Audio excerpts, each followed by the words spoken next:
Where are you now? Are you safe? I half shouted, seeking confirmation of Michael's well-being at the scene of the fire. However, on the other end of the phone, he responded with annoyance, saying, "What's with the sudden call? I'm at the office. You should know better than to call during work." He delivered this curt message and promptly hung up. It was inconceivable that he could be working normally amidst a raging fire. Realizing that Michael wasn't at his workplace, I became convinced of his betrayal. I decided to carry out the plan I had prepared earlier. I am Olivia Brown, 29 years old. As a nurse working in a hospital, I face numerous patients every day. Throughout my life, I've been called thoughtful and helpful, and even now as an adult, I enjoy assisting others. That's why I consider nursing to be my calling. In my life, I have a beloved husband whom I've been married to for 2 years. We're currently enjoying our married life together in Michael's company housing. 3 years ago, I met Michael through a mutual acquaintance. At a gathering with several friends, Michael, perhaps triggered by shyness, drank alcohol at a rapid pace and quickly became incapacitated. Due to my profession as a nurse or perhaps my inherent nature, I couldn't leave the inebriated Michael alone. Despite it being our first meeting, I took care of him at my own home. The next day, with no recollection of the previous night, Michael solemnly said one thing: "I'll take responsibility." I couldn't help but burst into laughter. After explaining the situation to the confused Michael and assuring him that there was nothing to be ashamed of, he apologized sheepishly. From there, our relationship began, and after a year of dating, we got married. Now, as we approach our 3rd year of marriage, we haven't yet had children, but I believe we can build a warm home together with Michael. However, lately, Michael's work has become busier. He's been working extra hours on weekends, and when he comes home from work, he often displays a distant attitude. Even when we sit together on the sofa watching TV, he's glued to his phone screen or lets out heavy sighs. Initially, I wondered if I had done something to upset him. I reflected on my actions, but I couldn't pinpoint anything specific. Gradually, I grew concerned about Michael's well-being. I started researching nutritionally balanced menus and began preparing more substantial lunchboxes and dinners. Then, one day, my workplace, which operates on a rotating schedule of day and night shifts, unexpectedly changed my night shift to a day shift. I had originally informed Michael about the night shift, so I intended to let him know about the shift change. However, due to various distractions, I ended up notifying him on the same day. I sent an email saying, "Today's a day shift, so I'll make dinner for you," but the reply didn't come promptly. Focused on work, I assumed he was busy, and several hours later, I received a brief response: "Understood." In the past, Michael used to reply promptly even during work hours, and he would occasionally use emojis in his messages. However, lately, he responds with just a single sentence. I wonder if his workload has increased or if this is a common occurrence after being married for 2 years. Feeling a bit lonely, I hurriedly bought ingredients from the supermarket after work, determined to prepare another nutritious meal today. The dish turned out well, and I proudly plated it, snapping a photo to post on my cooking account on social media. While I cook for Michael's sake, I've also come to enjoy sharing my culinary creations online. A few minutes after posting the photo, I received a notification. They're commenting again. One of my fellow food enthusiasts from the social media cooking community often leaves comments these days. It's a different kind of connection compared to my colleagues at work, and it brings me joy. As I continued with my activities, Michael returned home from work. I quickly reheated the meal, waiting to have dinner together. "Welcome back. Dinner is ready." Was it a busy day? I greeted him. Michael, now changed into comfortable clothes, sat down looking tired. I served the reheated dishes. Yeah, thanks. Well, it was exhausting. But more importantly, you suddenly switched to a day shift, right? I nodded. Yes, a colleague had an urgent matter. Sorry for the late notice. We both sat down to eat. Michael continued. It's fine, sometimes things change unexpectedly. But in the future, could you let me know earlier? I occasionally have plans to go out with coworkers. Got it. I replied. As Michael continued speaking, I noticed that he hadn't been eating much since earlier. Is the food not very tasty? I wondered if it didn't agree with his palate. Concerned, I asked, and Michael's fork froze midair. Then, with an awkward expression, he replied. Oh, no, it's not that. I just don't have much of an appetite. Sorry, I'll eat it for breakfast tomorrow. He chuckled nervously, thanked me, and promptly left for the bathroom. The half-full plate of food remained on the table. But deep down, I had a growing conviction. I followed Michael to the bathroom. Hey, are you feeling unwell? You've seemed off lately. I'm worried. Maybe you should see a doctor. Michael, rinsing his mouth while brushing his teeth, denied my concern with a smile. I'm fine. Oh, maybe it's because I've been lacking exercise lately. I'll go for a short walk now. He adjusted his appearance and headed toward the front door. Although I offered to accompany him, he gently declined. Even as I secretly followed him, prepared to assist if he collapsed, a different unease churned within me. Perhaps, despite my outward resolve, my heart harbored other fears. That anxiety was immediately confirmed as I began tailing him.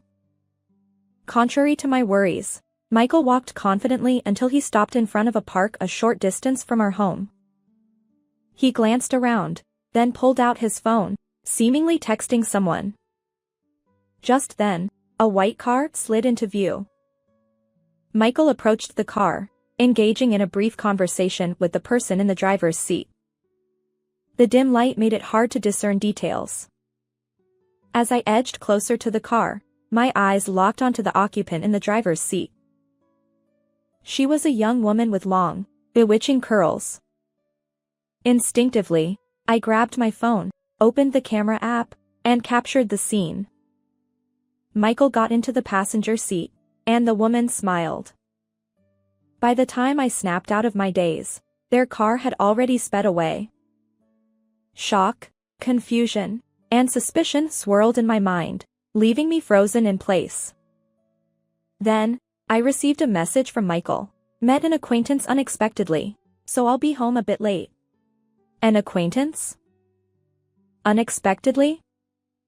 The vivid image from moments ago burned into my mind, and I couldn't bring myself to believe Michael's words. That day, Michael finally returned home after 1 a.m. My anxiety had reached its breaking point, and tears welled up as I confronted him with the photo I had taken. Michael froze when he saw the picture, then quickly put on a smile. Oh, it's just someone from a client company I happened to meet during my walk. He spoke with certainty, as if rehearsed. We were just discussing work matters. There's nothing more to it. Please believe me. His expression resembled that of a victim, shutting down any further inquiry.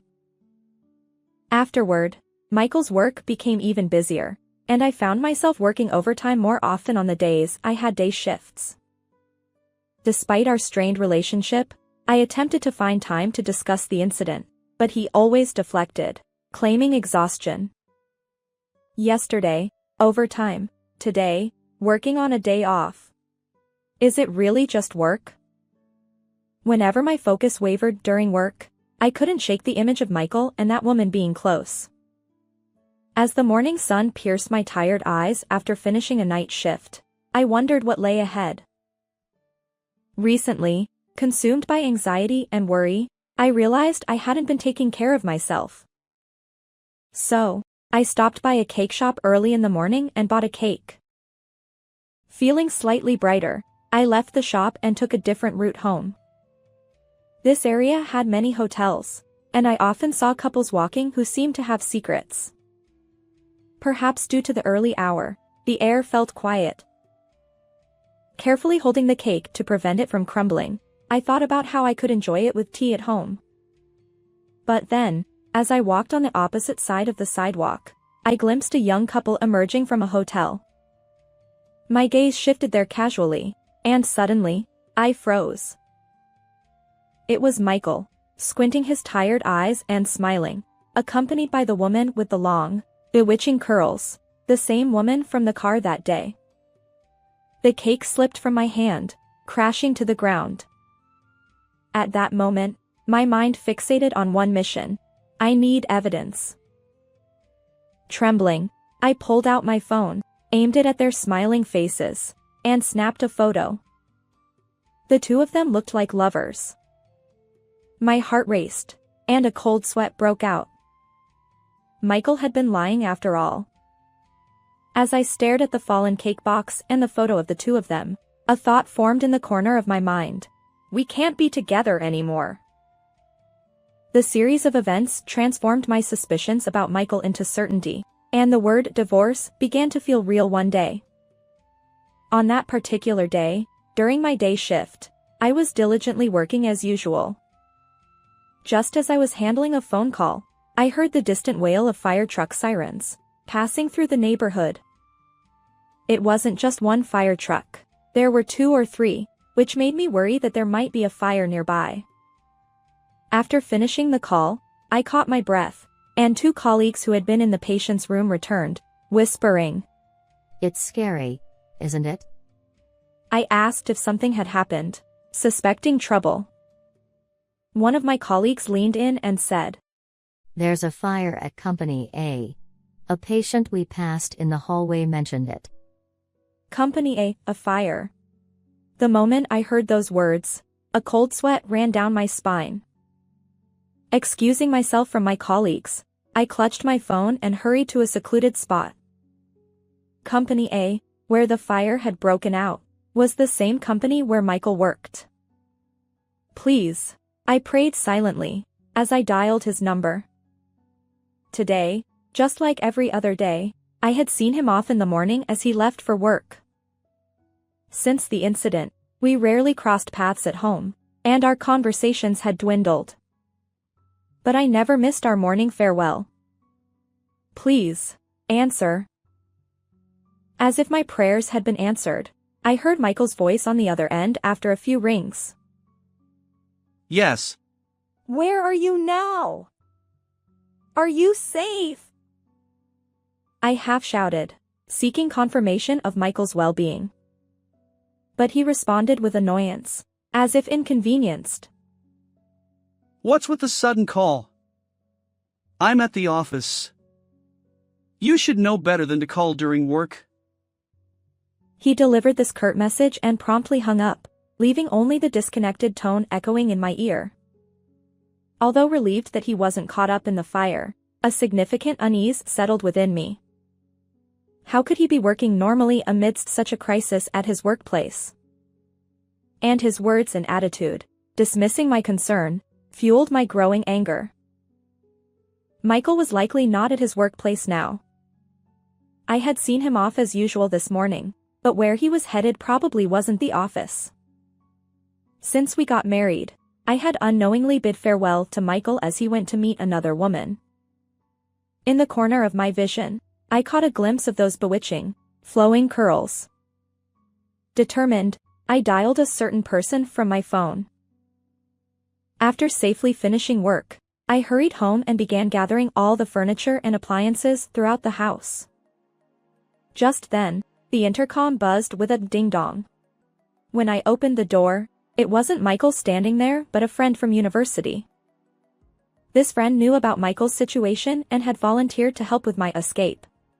Despite my last-minute request for assistance with moving, my friend graciously accepted. "Thank you so much. I'll treat you to something next time," I said apologetically. My friend replied with a smile. "You've been through a lot. I'm always here to help." It warmed my heart to have such a good friend. Together, we carried out the furniture and appliances, loading the car with clothes I had already sorted weeks ago. The room, once filled with furniture and appliances I had used since my single days, now appeared empty and desolate. As I gazed at the space, I questioned myself once again. Did I have any lingering attachments to this life? No, I didn't. Without looking back, I confidently turned on my heel and headed toward an apartment near my workplace. Actually, after witnessing Michael leaving a hotel with another woman that day, I went straight to a real estate agency. Although I hadn't firmly decided on divorce, I had already rented an apartment just in case. I thought it was a wise decision. Once I moved my belongings into the apartment, I began unpacking. Then, I suddenly remembered something and pulled out my phone. I held it to my ear, waiting for the automated voice guidance to start. A few hours later, after finishing the moving process, I took a break. That's when a call came through an app. The caller ID displayed Michael. I exhaled and answered after a brief pause. Michael's voice sounded frantic on the other end. Olivia, where are you now? The house is empty, and my phone isn't working. What's going on? I replied matter-of-factly. I took my belongings because most of them were originally mine. And about the phone, it was registered under my name, so I canceled it. His urgency came through the phone, but I remained composed. Besides, can't you use your phone? I asked. Michael stammered. Well, I can only use an app when connected to Wi-Fi. But wait, you're not seriously running away, are you? This has to be a joke. At this point, Michael still seemed unable to fully grasp the situation, and my frustration grew. Hey, are you seriously saying that? Don't act like you forgot the daytime call. A person at work wouldn't be calmly doing their job in the midst of a fire. I struggled to keep my voice steady, and then I asked the question I had wanted to know all day, or perhaps even longer. Where were you instead of going to the office? Who were you with? Michael hesitated, swallowed audibly, and finally broke the silence. His words confirmed what I had suspected. About that story of meeting a client's woman during my walk the other day, it was a lie. The truth is, she's a co-worker, and today, I was at her place. The story he recounted was as I had anticipated. He had been involved with Sophia, the receptionist at his company, for about 6 months. They would meet on my night shifts. However, lately, Sophia had become demanding, so he had lied about working overtime or being on a day off just to see her. And today, they had both taken a day off, spending time at Sophia's place. But when the company called Sophia's phone, they learned about the fire. Michael laid it all out, yet even then, he pleaded over the phone. Please forgive me. I thought. Don't joke around. Finally, hearing the truth from your own mouth was a relief. Although our marriage was short, I had desperately tried to build a good home. I understood that Michael was trying to stop me with a wait, but I ignored it and stated firmly. I ask you to divorce me due to your infidelity. Let's discuss alimony through our lawyers. Goodbye. Despite Michael's apparent desire to say more, My unwavering stance left him with only a resigned yes in response. Subsequently, the fire at Company A made headlines in the local news, reaching a significant scale. But what caught me off guard was the revelation that the perpetrator was Michael's affair partner, Sophia.